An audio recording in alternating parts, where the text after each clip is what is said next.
Welcome back. You are listening to the It's Never Too Late to Be Healthy podcast, and I'm your host, Kevin Brady. Through my own experiences as a lifelong athlete, community volunteer, author, and company founder, I'm on a mission to educate, inspire, and motivate individuals of all ages to improve all aspects of their health and live their best life to the fullest. I built my company, Advocate Health, based on this mission. Advocate Health assists companies and individuals navigate the very best health solutions both at home and in the world. On this podcast, I meet with industry-leading experts and partners with the aim to share simple strategies and tips to help you live a healthier, longer, and happier life. Sit back and enjoy the show.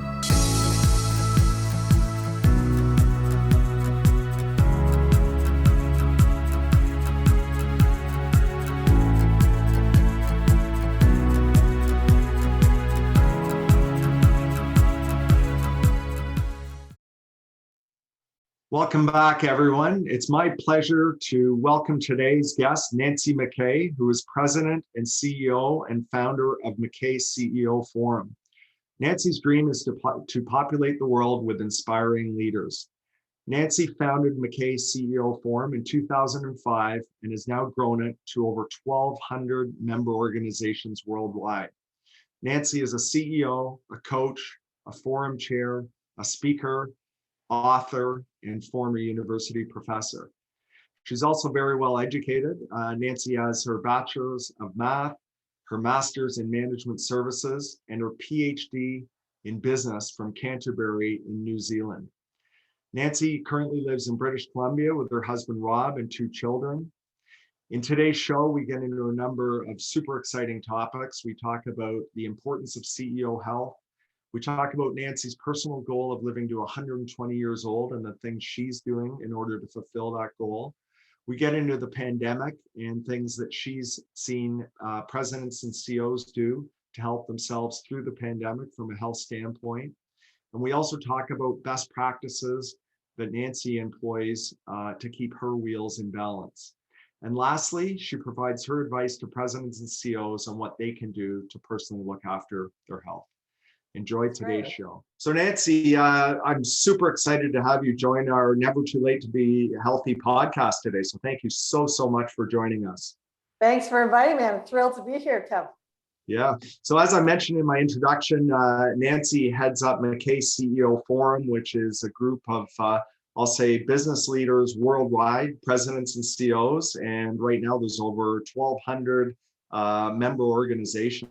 So I'm super excited to have Nancy here today and talk about a topic that everyone knows I'm super passionate about, and that's health. So again, Nancy, thanks so much for joining us. Well, so I'm equally passionate about health, as you know, Kevin. So I really am thrilled to have a conversation with you about what we really need to do to make sure that CEOs, executives, and business owners around the world are taking care of their health. Yeah, for sure. So I think we're on the same page with that, but maybe we can just start out our discussion just talking about, from your perspective, the importance of CEO health. Like why is that even important? Because I know, a lot of presidents and CEOs, as we both know, put their head down full bore and sometimes neglect their health. So can you just kind of, I guess, high level, just talk about the importance of health to a president and CEO and their organization, I guess? Kevin, I think it's like the number one issue facing CEOs, executives, and business owners is their health. And especially it was a health crisis and a mental health challenge pre-COVID, and now it's even worse. And when I started Mackay CEO Forums in 20 years ago, one of the things I learned in the early days of building all these peer groups was CEOs would come to their peer group meetings. They talked about business, personal, and family, and learn from each other. And people would consistently talk about they weren't taking care of their health. They weren't getting their annual health checks. They were too busy to sleep. They were too busy to go see the doctor. And I had so many heartbreaking phone calls from CEOs talking about, I just got diagnosed with this illness and with deep regrets around not taking care of that. And it was too late. And so that's when I really decided, it was in the early days, to just take a stand on any member of Mackay CEO Forums. And that's why I'm so thrilled that we partner with Health. They need to take care of their health That's their number one priority, because without our health, we have nothing. We can't make the world a more inspiring world. So it's so important, Kevin, now more than ever before. Yeah, no, I hear you. And, as you know, I'm a Mackay CO member myself, and almost every meeting, pretty well everyone brings up something about health. And what I find is it's almost a book of instant replays, like, oh, I got to lose weight. And then the next meeting, oh, I got to lose weight, or I've got to eat better. I've got to do fitness. And what I always say is, and one of the reasons I wrote my book, as you know, is it's a simple guide to help people transform their health, as I had to do as well, right? So I mean, I've been through that journey myself. But yeah, it's just so important. What can you share a story maybe of a let's say a president and CEO, obviously without mentioning names, where their health has had a negative impact, I'll say, on them and perhaps their family and also their organization? Is there any stories that come to mind? And I'm sure there's a few of them. So many of them over the years, Kevin. But before I go there, I want to congratulate you on your book. I just love it. It's a thin book, so practical, lots of stories and insights. I've read it many times. I literally have it on my bookshelf. And I normally don't have hard copy books because I just do everything online. But with your book, having the roadmap and the tips, and I systematically am working through, and I've heard you speak on it. Every time I read it or hear you speak on the topic, I take another tip, like the Wilson shake, and I start every day with that. Or my gratitude journal now has gratitude around the different aspects of health. So very grateful for you writing that book. And it's so practical for CEOs and executives. And so thank you for that. And in terms of a story, well, again, as I said in the early days, as I was building the KCO forums, and I had like 100 CEOs and I was chairing all those groups. I remember one of the members came to me and he said, I've just been diagnosed with prostate cancer. And I didn't really know how to handle it, other than like I broke down in tears with him. And I said, I'm just so sorry to hear that. And he said, it's stage 4 or whatever it was. It was like really advanced. And he said, I didn't take care of my health. I have, and he was in his mid 50s. He said, I have not been doing annual health checks. I feel great. I feel like $1 million. And then one day I didn't feel $1 million. And so here's the diagnosis. And he hadn't done any succession planning. It was a family business. And he said, I'm going to have to hand this business over to my brothers. I don't think they're ready to take this over. And I'm not quite sure what to do. And I just remember saying to him, look, you know what? We're going to just work with this. Let's, number one, come up with a massive action plan in terms of getting a medical team. And this is before I knew you. So I was just saying to him, let's come up with a massive action plan to take care of your health. Let's make that the number one priority. Let's worry about the business and your brothers once we come up with that. And then in the end, he did die within a year, and he was not able to transition to his brothers. So they had to sell the business. And they didn't get much for the business because they did not have a succession. And so that was one of his biggest regrets before he passed away. I remember him saying, Nancy, like, I really hope the work that you do is going to prevent this from happening to other CEOs that you are working with. So I'll never forget that, Yeah, I wasn't as proactive as I am now with our members around, you got to take care of your health. But now that I take a stand on it every single day. Yeah, no, and I hear you, and what a sobering story, and super unfortunate outcome, especially with things like prostate cancer, because with most things and most cancers, if you get early detection, you can look after it. We're doing things now. We're doing blood tests for cancer cell detection in Germany to even show pre-cancer, right? Like things like that. That if as you know, that's what I talk about all the time, because there's so many things that you can do to proact and also just test yourself to see. To know how you're doing. So thanks for sharing that story. And again, we witness those every day ourselves. And I guess just to switch gears a bit, can you share a story where a president or CEO has had, I'll call it a wake-up call, like I had. It took me a couple of wake-up calls, as you know, through my story in my book, but to kind of transform my health. But can you share a story of a president and CEO that has done that and the outcomes of that? Well, during COVID, there were so many stories related to mental health challenges that CEOs were going through. And a couple months ago, I reached out to a CEO that I've known for quite some time, and I hadn't heard from him. And I said, let's book a Zoom and let's get caught up. I want to check in on you and how are you doing? And he was a bit reluctant. He said, oh, I got a lot going on and whatever. And it was very uncommon for him because I've known him for over a decade. And so I said to him, well, let's just make the time. I'll be available anytime. You tell me, evenings, weekends, whatever, because I just feel like we need to connect. And so he gets on the Zoom and he said, look, you know what? I was hesitant because I'm really not at my best. And I'm feeling pretty disconnected to most things. I'm thinking I'm going to just sell my business and get out of this. So unlike him, because he runs a very successful company and a leader in his industry. And I just said, like, what is going on? And I said, have you gone to see a doctor? Have you had your annual health check? Are you talking to your wife? And he's like, no, to be honest, I've really been.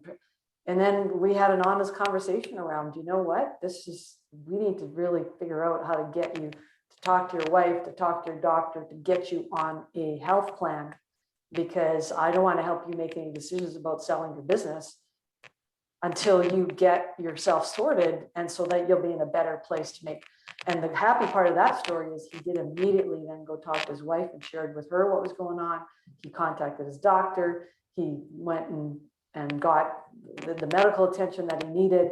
And he came back to me and said, thank you so much, because now I'm ready to continue on rocking and rolling with my business and what have you. So it's really a matter of, I think the message I want for people to have is be proactive with the people around you. Like, don't wait for people to come to you to check in or to ask for help. Reach out to the people that you love and care about and check in on them, because it's a difficult time for people through this whole COVID thing. Yeah, and you know what? Just on your point, I mean, and I think as I'll say, as presidents and CEOs, and myself being a president and CEO, it's I think quite often we're of the mindset that, oh, we can handle it. We're good. We've got armor around us, and no one else can help me, and I don't need any help, right? And the reality is we all need help, right? Whether it's physical, fitness help, whether it's mental health, whether it's just even sleeping issues or whatever. We all, everyone experiences that. And I'll even say, especially with presidents and CEOs, I find they're of the mindset that they're generally type A personalities, so they're hard driving. It's hard driving, and sometimes and many times they neglect their health, right? Which is unfortunate. But yeah, that's a great story. And the other thing I'll say is that sometimes I think people view health as selfish. You know what I mean? Like, people say, oh, I book off an hour for fitness, or I take these vitamins, or I eat really nutritionally well, or I go for a 2-hour ride on the weekend. And I'm not saying me personally, but just, anyone. And some people may look at that as selfish. And I always say, I flip that and say it's actually selfless, because how can we be any good to our family, to our spouse, to our company, to our employees, if we don't have our health, right? And well, I spend my days giving CEOs permission to be very selfish. And I seriously, during COVID, I came up with the whole inspired leadership, you go first. And you go first means you need to take care of you, that whole self-care, and dial it up and get more sleep and get more exercise and surround yourself with people that you love and take care of you. It's the only way you're going to have the energy and the love and the inspiration to inspire the people around you. And I think I have no trouble at all saying to people, it is time to be very selfish, if there was ever a time, because I agree with you, without your health, you got nothing. And the more you take care of you, the more I call it, the more love you have to give the people around you. Yeah, 100%. Yeah, I know we're on the same page with that. So speaking of inspired leadership, every single time I see you, whether it's on a podcast or a meeting, you always are on your game. So compliments to that. I don't think I've ever seen you off your game. So again, huge compliments, and energy and everything else. So I'd like to flip over to, because I think all of our listeners as president and CEOs are very interested to hear what Nancy Mackay does to look after herself. And I will share, I believe your goal is to live to 120, unless that's changed.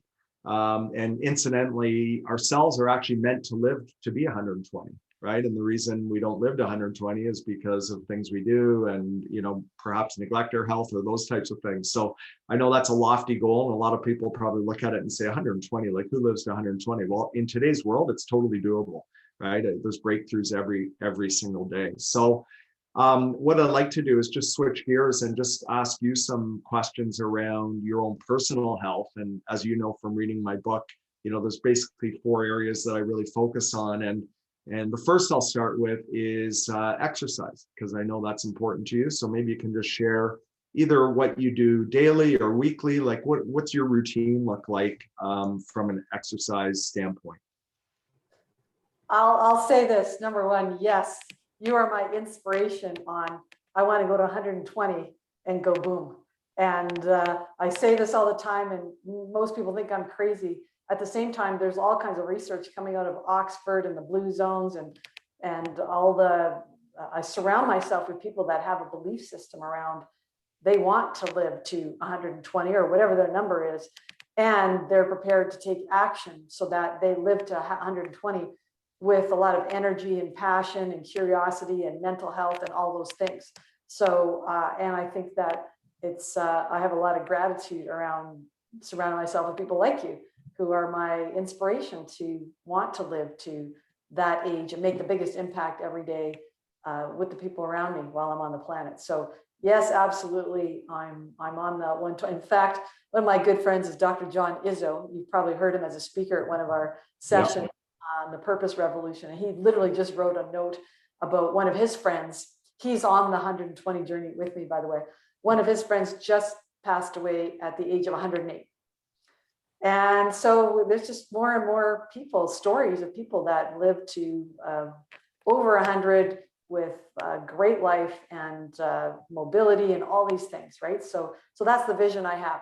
Now, I know that I don't have 100% control over that, but I'm certainly going to do everything I can to live every day, make it the best day of my life, and at the same time, have this longer term dream of what life is all about. So back to your question about exercise, I've actually never shared all of this information with anyone. So no, I'm getting very personal here, Nancy, because right. Everybody wants to hear. There you go. Well, in terms of exercise, I read the book Younger Next Year many years ago, and so I exercise every day. That book, literally, I read it and I thought no excuses. And I was a super elite Air Canada traveler before COVID, and I always, whether I'm traveling or at home, I'm working out every day. And so the exercise is 3 times a week. I have a personal trainer. Well, 2 different personal trainers. One's a weekend personal trainer. I have another personal trainer who I work out with twice a week. And it's all by Zoom now. So I have a home gym. And so they train me. And then when I'm not working out with my personal trainers, I'm on my Peloton bike or my elliptical. And I do yoga with the Peloton instructor, Dennis Morton, who's my favorite. And I also play family pickleball and I play squash 3 times a week with my son. So I have, some days I have 2 or 3 hours of exercise. Other days it's 30 minutes. Whatever I can do, is just every day I'm going to get some kind of exercise going. Yeah, that's awesome. And I'll attest to that because I know at I believe it was the last live Edge Summit, which was in Vancouver, before the session started, I went down to the gym early morning and there was one other person in the gym and it was you. And so I think we're on the same page when it comes to that. So congratulations on that.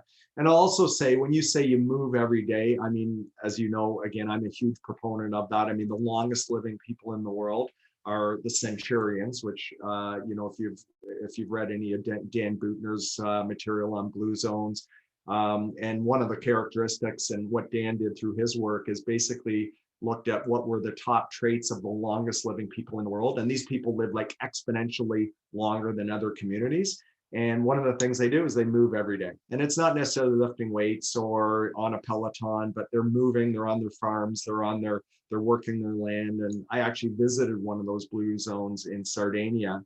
And, as I was cycling, you're looking at these people and they're over 100. They're out on their farms and they're herding the sheep and they're walking in the village. And as you said, they live very long and healthy. with no real health ailments. And then one day they just, within a month or even less, they pass away. And what a great way to go, and as you say, because people probably think when you say, oh, I want to live 120 and then go boom, that's actually a great goal, So yeah, so thanks for sharing your own exercise plan. And again, that's huge motivation. And, I do the same thing. I try to take one day off a week, but I generally am not very successful with that. So I'm like you, I wake up every day thinking, okay, I gotta hit the gym today. So let's switch gears a bit. On the other side of exercise, we need to rebuild and regenerate our bodies. So would you mind sharing your sleep routine? Because I know you and I have chatted about this in the past as well. Well, and I've changed my sleep routine since COVID hit, because prior to COVID, I was a super elite Air Canada traveler, and I wasn't on Zoom all day long. And I would go to, and I travel a lot in different time zones. So I would literally sleep for 6 hours and wake up. And so, and I talked to my doctors about, like, I've read different articles and books on sleep, and they're like, look, if you're waking up after 6 hours, you're good. And so then COVID hit, and I started on Zoom every day, and I just realized I just needed more sleep. It just took a lot more energy out. So then I literally just had a mindset shift around. I'm feeling like I need an extra hour of sleep. And so now I sleep 7 hours, and my whole system works where I go to sleep, and I do my very best to, like, I go to sleep at the same time every night. And so that doesn't disrupt my sleep either. And so it's like 7 hours sleep a night is awesome. Yeah. And you wake up without an alarm? You just wake up? Yeah, and I'm an early morning person. So as you know, I get up at 4 o'clock every morning because I like that quiet time before the kids are up and running and creating chaos. And so I'm up very early, and we're global now. So I'm talking to people all over the world. So early morning is my best time. So I'm in bed by 8 o'clock, reading my book or settling down so that I get 7 hours sleep. Yeah, good for you. And you have a sound sleep as far as during the night, like you're. I do. Yeah, awesome, good. Do you mind me asking? Do you wear wearables or anything to measure your sleep to actually know that? I don't, but I've seen you talk about your wearables, so that's next on my list. I haven't hit that as a success habit yet, but next up will be that, because I think that's really important to really monitor and understand what's going on, because it's so important. Yeah, no, for sure. I mean, that's our time to regenerate. And I'm pleased to see that now you're getting 7 hours sleep. And to your point about, when COVID hit and the Zoom meetings, I found the same thing. Like at the beginning of COVID, I was saying actually to my partner in a business, Asta, I was saying, I'm exhausted at night. And typically I wouldn't be exhausted. And she said, yeah, you're, and she's got experience and her degree and everything else is in mental health and psych. And she said, your brain feels like it's on stage, right? Like when you're on Zoom all day, it's basically like you're performing and it's all, as you know, we're on Zoom meetings all day, right? So it is exhausting. So congratulations on stepping up your sleep. And I would encourage you to get a wearable because it's a game changer. Again, you don't know unless you measure it, right? So, and that'll help you determine your REM sleep, your rapid eye movement sleep, and your deep sleep, right? Which is important to repair of our systems. So, all right, that's my commitment for today. There you go. Awesome. Get a wearable. So speak to me about, let's switch over to nutrition wheel of health or food wheel of health. Do you have any special secrets or anything you do from that perspective? Well, I start my day with the Wilson shake now, based on your book and tip. Nice. And so I'm getting a lot more fruit and vegetable in my diet, like right first thing in the morning, which is great. And I don't really have like a specific, I'm not a vegetarian, but I really don't eat that much meat. It's just more of a preference thing. I'd rather have fish and as my protein. And so I just do my very best to eat lots of fruits and vegetables and get enough protein shakes I love. And that's pretty much the key focus of my diet. eat healthy then, so to speak. Yeah. And do you Yeah. mind me asking, from a supplement standpoint, do you supplement anything, or is there anything that you believe in from a supplement standpoint? Yes, well, Dr. Balpawa is my functional doctor. And so she's got me on all kinds of supplements and hormones to anti-cancer and energy levels and things like that. She's amazing. So I get tested for all of that. So I'm on all the vitamin C's and omegas and the B's and all that every day. I take those supplements. Yeah, you know what? That's great, and she's part of our network, so we know her well and love the work that she does. But I mean, the important thing that I hear you saying is you've had the testing done to know what you're perhaps deficient in. Like a lot of people, and I was one of these that just years ago would read, oh, I need more vitamin B or I need vitamin C, and it's not until you have those tests that you meet with a registered dietitian or a nutritionist or a doctor that says, you know what, your B levels are fine. You don't need that supplement, but you need maybe more magnesium or whatever. So I love the fact that, you're actually proacting and doing that testing that then dictates what supplements you need versus just randomly taking them, so. Yeah, well, and I'm lucky because Val Pawa is, she's a functional doctor. She's I don't know what you call the non-functional doctor, traditional doctor, and she has a pharmacy background, like a pharmacist background. So she does take the testing seriously, and she makes sure that all the testing is done regularly and through the whole women's health clinic that she founded many, many years ago. So I'm very grateful for her. And of course, I'm also with TELUS Healthcare Centers, and my doctor there works closely with Dr. Balpawa, and I'm a huge believer on, like, you don't need just one doctor. You need doctors, depending on what your health situation is. You may need a team of doctors monitoring what's going on, right? And then, of course, I've got Advoca and Speed Dial, because anytime I have any kind of health issue or what have you, either for myself or my family or our Mackay community, I can go to Advoca and say, well, this is what I've been told. Like, can you get me a second opinion, or can you help me figure out how to fast track to get some kind of a specialist appointment? And that's just a game changer, because as a CEO, what I found after 16 years of being the CEO of Mackay CEO Forums, like, you want to be on your game, as you say, all the time, because you don't want to let your team down, your customers down, what have you. So if you're waiting 4 months to see a specialist, or if you're waiting to get access to somebody that can help solve your sleep problems or your any aspect of your health, then you're letting everybody around you down. So I'm just grateful that I'm surrounded by a team of people that can help make sure not just my health, my family's health, and Mackay CEO Forums is my family as well. So making sure that people realize that they have access to all kinds of healthcare advocates and navigators and specialists through our partnerships. Yeah, that's awesome. Yeah, that's so important to have that team. And you're right. Traditionally, people rely on one, let's say, doctor or family doctor. But, from my experience, you do need a team, right, to look after you. So again, congratulations on that. It sounds like you're doing all the right things. So the last wheel that we'll talk about, which is one probably I've struggled with the most, is, and especially during COVID, there's been a highlight on it, is, I'll call it stress levels or mindfulness. So, what do you, if you don't mind sharing, are there some things you do, I'll say, from a mindfulness standpoint? I think you mentioned earlier gratitude journal, but there's some things you do to help you stay mentally well. Well, with everything, so much stress and being around people that are high stress and anxiety, I definitely, again, have amped up my self-care. And so I've meditated for over 20 years. So I learned when I was doing my PhD in New Zealand, actually, how to meditate. And that helped me juggle working full time as a prof and doing my PhD part. And so I'm so grateful for that, because it was just already a success habit.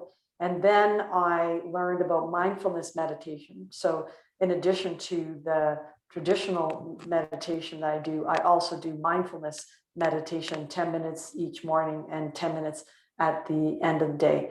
And then I'm just always really using breathing as and you and I have talked about this, I use the 4-7-8 breathing if I find myself in a high stress situation, whether it's with my family situation or at work or whatever, I'll take the time and do 4, 7, 8 breathing 4 times to just calm me down before I interact with other human beings. And that I have found that to be incredibly helpful, especially during COVID.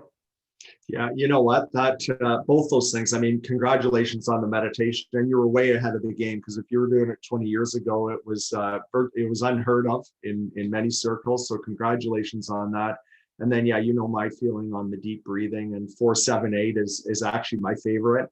And for our listeners, the reason I love the breathing exercises is it engages our parasympathetic nervous system, which is our relaxed state, right? So quite often if we're stressed, or we're, as you say, Nancy, if you're feeling uptight, or maybe you've got a big presentation, you do 4 or 5, 4-7-8 breaths, which for our listeners is 4 seconds in, 7 seconds hold, and 8 seconds out, very slowly. You do that 4 or 5 times, it's amazing. It engages your parasympathetic nervous system right away. So huge congratulations on that. So, you know, when I look at you and I look at all the things you're doing, I mean, you know, you're leading a major organization, worldwide organization of presidents and CEOs. But, you know, and I didn't know a lot of these things that you're doing on a daily basis, but you're walking the talk, right? So when I said earlier, you're always on your game, it's no wonder you're always on your game, because, you know, I look at the things you're doing to look after your own health, which is amazing. So congratulations on that, Nancy. And just, I know we've touched on the pandemic, but maybe we can just touch on it a bit more.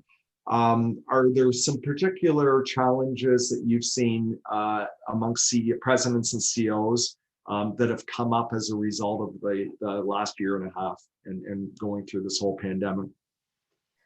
Well, we talked about this earlier on, Kev, the whole idea of, I was doing these literally daily and weekly sessions with CEOs around the world, helping them get through COVID through our various thought leadership and partners and what have you. And then I would have conversations with CEOs, and they keep talking about, well, what can we do to help our employees? How can we help our employees stay motivated, be productive? They're having health challenges, mental health challenges. And I kept saying, well, what about you? What are you doing to take care of you? What are you doing to make sure that you're on your game every day? And I kept getting blank stares around me. Like, I'm not focused on me. I have to help everybody else. So that's when I realized that was a major gap in the leadership toolkit, is not having this insight around number one strategy for inspiring leadership is you got to figure out how to inspire yourself every day and take care of you every day. And then you can begin the journey of being inspiring for other people and delivering extraordinary results, which is why then I focused on developing this Inspired Leadership You Go First toolkit. It's a roadmap so that CEOs and executives can take care of their health, all aspects of their health, but also take care of the love relationships that they have. And I use love as a very broad term. Love is about being open-hearted and telling the truth and being unconditional with everyone on the planet and treating people as human beings. And love's the most important basic human need.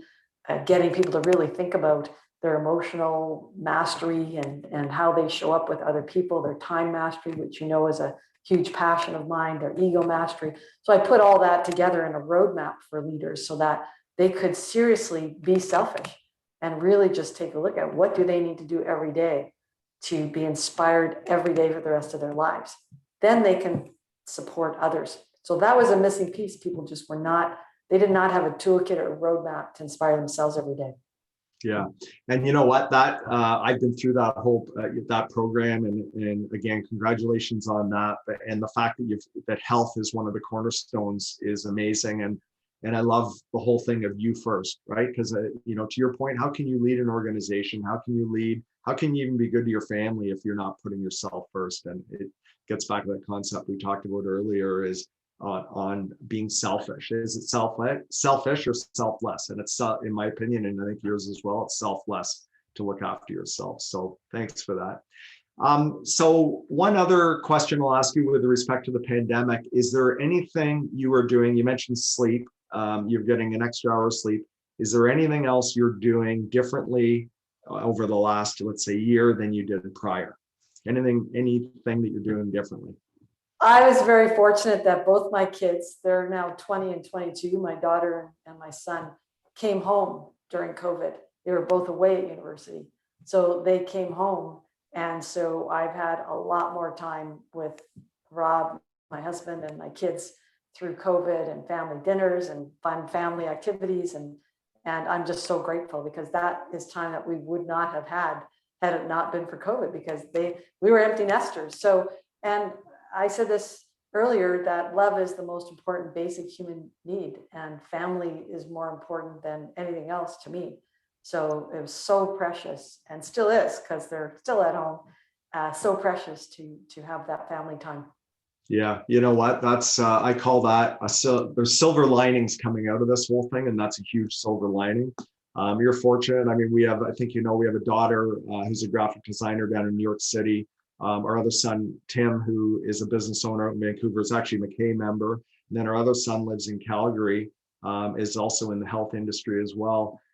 So we actually just last week, for the first time, had our whole family together in a year and a half. Like we've seen them at different intervals, off and on, but not together. And I was saying to our neighbor, because he said, "How was your week at the cottage with the kids?" And I said, typically it's always great, but everybody's seeing their friends and everything. We literally hung out for a week and a half, everything together. Like we golfed together, we played games together, so we didn't have the year like you had with your kids, but man, it was super precious. So again, thanks for sharing that. Nancy, you've shared some amazing information, and I know we got a little personal on some of the things you're doing. And again, thanks for diving into that. But just to close off, for our presidents and CEO audience and others that are listening, what would you say in closing would be the most important thing they can do to look after their health from a health standpoint? What advice would you provide? I think the number one thing is to seriously have a mindset shift that your health is more important than anything else in life.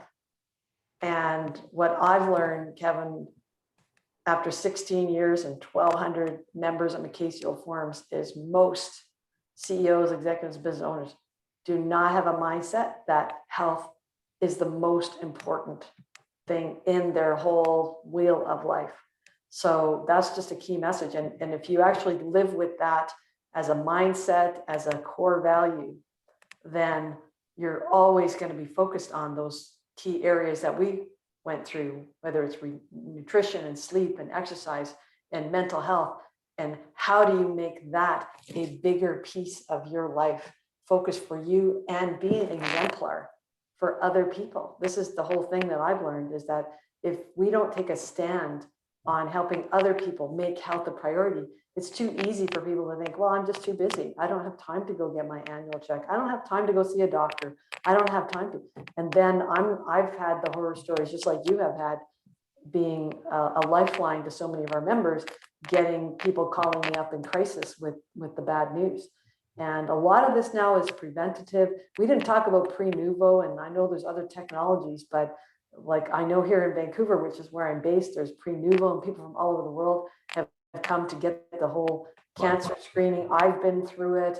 And so there's no reason why people should have to suffer these catastrophic health incidents, because there's so much available to people if they were to put health as their number one priority. Yeah, 100%. I mean, one of the talks, as you know, I've been giving to Mackay CEO forums is protecting your biggest leading edge solutions to protect your biggest asset, your health, right? And there are things like that, like body scan and functional medicine and food inflammation testing, and most don't even know that those things exist, right? So yeah, what a great way to end today's show. So Nancy, on behalf of our audience, on behalf of all the presidents and CEOs and all of our other great listeners out there, I want to just say congratulations on everything you're doing from a personal health standpoint, and also just sincerely thank you from the bottom of my heart for coming on today's show, because you provided some amazing advice.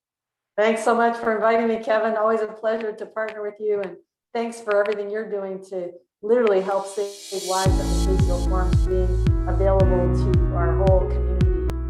literally 24/7, you and your team. So thank you so much for your ongoing support. Awesome. Have a great, healthy day, Nancy. And thanks again. Thank you. Thanks for tuning into our podcast today. For all of our listeners, I invite you to visit advocahealth.com, where you can easily become an Advoca member to take advantage of some of the amazing services we offer. You can also access our latest blogs and listen to some of the best medical advice available on our podcast. Don't forget to grab a copy of my latest book, It's Never Too Late to Be Healthy, that is available to order through our website. Thanks for listening, and we'll see you next time.